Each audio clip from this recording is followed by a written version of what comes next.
αντίσταση στο φασισμό.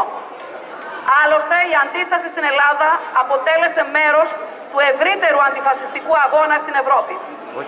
Αυτό ήταν το διακύβευμα του Δευτέρου Παγκοσμίου Πολέμου. Είναι ο πρώτος πόλεμος που είχε βαθιά ιδεολογικό υπόβαθρο.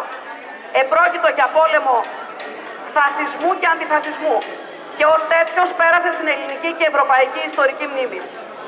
Αυτό είναι το ιδανικό από το οποίο πρέπει να αντλούμε δύναμη και από το οποίο άντλησαν δύναμη οι στρατιώτες στα βουνά της Πίνδου. Από το ίδιο ιδανικό άντλησαν δύναμη οι μαχητές της εθνικής αντίστασης. Η πίστη στον αγώνα ενάντια στο φασισμό ήταν που έδωσε δύναμη στους ανθρώπους στα πιο δύσκολα χρόνια της κατοχής. Και τέλος, η πεποίθηση ότι αυτός ο αγώνας δικαιώθηκε με την απελευθέρωση ήταν που ενέπνευσε τους παλαϊκούς εορτασμούς στην Αθήνα την ημέρα της απελευθέρωσης. Το φάντασμα του φασισμού φαίνεται να απειλεί για ακόμη μια φορά την Ευρώπη.